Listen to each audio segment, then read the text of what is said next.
सुनाओ रिलायंस इंडस्ट्रीज। अब देखिए 1311 पर प्राइसिंग हमें देखने को मिल रही है एंड यहाँ पर हमारे सामने एक मार्केट का सबसे इंपॉर्टेंट स्टॉक है। लोग जानना चाह रहे हैं कि इसके अंदर हो क्या रहा है।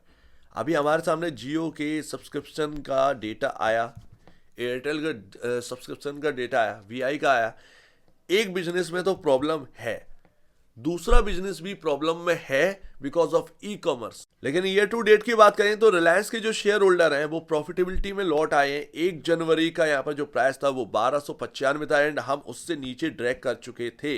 1230 1225 के लेवल भी देख चुके हैं। यहाँ पर हमारे सामने जो लेवल्स निकल कर आए हैं वो अब 1311 पर है। बट यहाँ पर प्रॉब्लम आ रही है। मैं ऑलरेडी आपके सामने मार्केट प्रिडिक्शन की वीडियो में बात कर रहा हूँ। रिलायंस को डेली बेसिस पर लेता हूँ क्योंकि रिलायंस ही मार्केट का मूवर है एंड एचडीएफसी बैंक में यहाँ पर ना मतलब आप ये समझिए कि ये दो स्टॉक जो है वो मार्केट को ऊपर नीचे कर सकते हैं। सिंपल सी बात है, कभी एचडीएफसी बैंक का बेनिफिट उठा लेते हैं, कभी रिलायंस का बेनिफिट उठा लेते हैं। बट इस बेनिफिट से ना कुछ मिलेगा नहीं। ये मार्केट का सेंटीमेंट को इधर उधर करने के लिए होता है। लेकिन शेयर होल्डर्स का प्रॉफिट तभी है जब स्टॉक एक रनअप धीरे धीरे करके दिखाए। तो मैं अभी आपके सामने quick commerce sorry e commerce बोला, एक्चुअल में जो बड़ी प्रॉब्लम निकल के आ रही है वो क्विक कॉमर्स है। यानी कि आपका ब्लिंकिट हुआ, जेप्टो हुआ, आपका स्विगी का जो यहाँ पर ना क्विक कॉमर्स वाला प्लेटफॉर्म है उससे प्रॉब्लम है। एंड यहाँ पर हमारे सामने रिलायंस जो है वो हम जानते हैं रिलायंस रिटेल के स्टोर्स हैं। बट क्विक कॉमर्स का काम यह है कि आपके घर तक 10 मिनट में डिलीवरी देना है या 15 मिनट में डिलीवरी पहुंचाना है। आपको आने की जरूरत नहीं। अब जब लोग यहाँ पर स्टोर्स पर नहीं जाएंगे तो सिंपल सी बात है, रेवेन्यू या जो प्रॉफिटेबिलिटी है उस पर दबाव देखने को मिलेगा ही। यही एक चीज़ यहाँ पर दिक्कत बन के आ रही है सेकंड बिजनेस के अंदर, जो कि रिलायंस रिटेल है। क्विक कॉमर्स की वजह से प्रॉब्लम है। मेरे ख्याल से ये बहुत बढ़िया एक ना मौका है मोटा भाई के लिए कि यहाँ पर क्विक कॉमर्स का एक प्लेटफॉर्म हो या किसी का एक्विजिशन हो, कर लेना चाहिए। क्योंकि आपका शहर में बहुत सारे स्टोर्स हैं, आपको सिर्फ और सिर्फ 10 मिनट में डिलीवरी करनी है एंड बस। यहीं पर रिलायंस का एक बहुत ही बढ़िया एक सिनेरियो बन सकता है क्विक कॉमर्स की वजह से। बस आपको यहाँ पर ना 10 मिनट में डिलीवरी करनी है। आपके पास सभी स्टोर्स हैं, डार्क स्टोर तक बनाने की जरूरत नहीं है। जगह जगह आप देखिए, छोटी छोटी सिटीज में जगह जगह यहाँ पर ना आपको स्टोर्स देखने को मिल जाते हैं, तो बेनिफिट मिल सकता है। अब देखिए, ना तो मैं कोई पी रेशियो की बात करूंगा ना प्राइस टू बुक वैल्यू की बात करूंगा, क्योंकि इससे हमारा कोई लेना देना नहीं है। रिलायंस के अंदर जो प्रॉब्लम आ रही है वो बिजनेसेस की तरफ से आ रही है। आपके फाइनेंशियल थोड़े से यहाँ पर धीमे पड़ रहे हैं, उसकी वजह से आ रही है। तो अभी जो है स्टॉक चल रहा था, एक अच्छा रनअप दिखा रहा था, बट अभी यहाँ पर ना प्रॉब्लम आ गई है। रिलायंस के अंदर क्या प्रॉब्लम है, वो जो जियो है वो आपका अभी एक प्रॉब्लम बन चुका है। यानी कि यहाँ पर जो जियो के सब्सक्राइबर बढ़ रहे थे अच्छी तरीके से, वो अब ग्रो करना बंद हो गए। इवन जियो से अब निकलकर बीएसएनएल की तरफ जा रहे हैं। ये एक बहुत बड़ी प्रॉब्लम आ चुकी है इस बिजनेस के अंदर। इवन कल एयरटेल हुआ, वीआई हुआ, जियो हुआ, सबके सब्सक्राइबर लूज हुए हैं। बीएसएनएल ने यहाँ पर ना लगातार पोर्ट चल रहे हैं बीएसएनएल के अंदर। तो यहां पर ना बीएसएनएल लगातार एक राजा की तरह देखने को मिल रहा है। जियो को उसकी वजह से प्रॉब्लम आ रही है। जो रिचार्जेस यहां पर बढ़े हैं वो वास्तव में एक प्रॉब्लम है। इंडिया के अंदर अभी इतना मैनेज कर पाना हर एक लिए नहीं हो पा रहा है भाई। सिंपल सी बात है, अर्निंग्स गिर रही है, लोगों की जेब में पैसा नहीं है। एंड ऐसे में आप जो है वो रिचार्जेस के फीस बढ़ाते चले जा रहे हैं, टैरिफ बढ़ाते चले जा रहे हैं अपनी प्रॉफिटेबिलिटी के लिए, तो वो कहीं ना कहीं डैमेज तो पहुंचाएगा ही। एंड वही चीज़ हो रही है अब ये सभी कंपनियों के साथ। अभी आप जो है वो यूएस का लेकर बैठे थे। मैं कहता हूं कि यूएस का आप जो टैरिफ जो आप देख रहे हैं, वहां पर $50 में आपको अनलिमिटेड डेटा मिलता है, राइट। अनलिमिटेड डेटा आपका मंथली यहां पर देखने को मिल जाता है। $50 का प्लान रहता है। बट अगर आप देखें वो $50 को कन्वर्ट करेंगे तो वो 4,000 रुपए में बनता है। 4,000 रुपए में वहां पर चुका कर वो डेटा यहां पर लेते हैं लोग।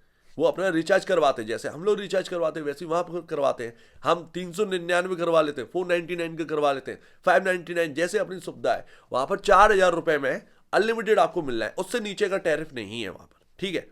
अब हमने वो इंडियन करेंसी में देखा कि 400 का यार हम लोग करवा रहे हैं, 10 गुना ज्यादा वो महंगा करवा रहे हैं भाई। अर्निंग्स जो हमारी जो इनकम है उसमें भी बहुत अंतर है। इंडिया का जो एवरेज इनकम है वो 20-21 हजार रुपए है मंथली, ठीक है ना। मंथली यहाँ पर ना पर एक पर्सन का 20-21 हजार रुपए एक एवरेज इनकम बनती है मंथली। अब अगर हम परसेंटेज वाइज देखेंगे तो यहाँ पर हम अपने इनकम का 1% से भी ज्यादा रिचार्जेस में खर्च कर देते हैं। वहां पर जो एवरेज इनकम है वहां के लोगों की मंथली की, वो 4,000 से 5,000 डॉलर बनती है। इंडियन करेंसी के हिसाब से 4 लाख रुपए बनती है। 4 लाख के आसपास का इंडियन करेंसी के मुताबिक बनती है, ठीक है। वहां पर अगर आप देखेंगे तो उनका परसेंटेज वाइज 1% कितना हुआ आपके सामने, 10% 40,000 हो गया, 4,000 1% हो गया। तो हम तो बराबर जो है ना, वो अगर सही तरीके से देखें तो हम एक्चुअल में अपने 1% से ज्यादा खर्च करना पड़ रहा है आज की डेट में। वहां पर अनलिमिटेड है उतने में, ठीक है ना, 1% में अपनी इनकम का अनलिमिटेड है। तो अंतर बहुत बड़ा है। यहाँ के लोग चिल्ला रहे हैं कि बहुत सस्ता है, पता नहीं आप कैसे सस्ता बोल रहे हैं। ऊपर से आपका जो है यहाँ पर एयरटेल वाले तो बिल्कुल यहाँ पर ना डूब चुके हैं। जियो तो फिर भी ईमानदारी दिखा रही है, एयरटेल वाले तो बिल्कुल यहाँ पर पागल हो चुके हैं। वो अनलिमिटेड डेटा के नाम पर ना 5G के नाम पर वो डेटा कब खत्म हो जाता है पता नहीं चलता है, अनलिमिटेड दिखता रहता है बस। तो ये यहाँ पर ना प्रॉब्लम आ रही है जियो के अंदर भाई, प्रॉब्लम बहुत बड़ी है। इनकम से के हिसाब से आपका टैरिफ बहुत महंगा हो चुका है, ये प्रॉब्लम दे रही है। दूसरा यहाँ पर ना रिटेल का आपका आ जाता है, जो चल रहा था वो बढ़िया तरीके से, वो आप क्विक कॉमर्स की वजह से यहाँ पर जो है ना वो प्रॉब्लम में आ रहा है। ऑयल का अगर आप देखें तो ऑयल का जैसा चल रहा था वैसे चल रही है, राइट वैल्यूएशन है, ठीक है। तो यहाँ पर अगर आप देखेंगे तो बढ़ने के जो चांसेस है ना स्टॉक के, वो कम हो चुके हैं। अब आप ग्रीन एनर्जी की तरफ जा रहे हैं वगैरह वगैरह, वो एक अलग चीज़ हो गई है। बट जो मेन जो आपको वैल्यू मिल रही थी उसकी वजह से यहाँ पर ना आपका वो ग्रोथ नहीं आ पा रही है, वो प्रॉब्लम दे रहा है बिजनेस। एंड इसीलिए यहाँ पर ना ये सारी चीज़ें समझकर कहीं ना कहीं लोग हट रहे हैं। आप देखिए मार्केट के अंदर क्या होता है, टीवी वाले देखिए 8 बजे यहाँ पर आ जाएंगे, शोर शराबा करने लगेंगे, ऑल टाइम हाई करते रहेंगे। वो उनका कुछ नहीं जा रहा है, जाएगा तो निवेशकों का जाएगा। कुछ ऑल टाइम हाई के चांसेस भी होने भी तो चाहिए। जब चीज़ें सही नहीं है तो आप स्टॉक चलाकर सिर्फ लिक्विडिटी बेसिस पर चला देंगे तो क्या होगा, जैसे अभी गिरे वैसे बाद में भी गिर जाएंगे। लिक्विडिटी है, आती जाती रहेगी मार्केट के अंदर, वो सारी चीज़ें हैं। बट यहाँ पर रिलायंस का टेक्निकल क्या कहता है जरा उसको समझते हैं। यहाँ पर 1327 है, यहाँ पर मोस्ट रेजिस्टेंस लेवल है। जो मूविंग एवरेज था वो भैया अब आ चुका है 1338 पर।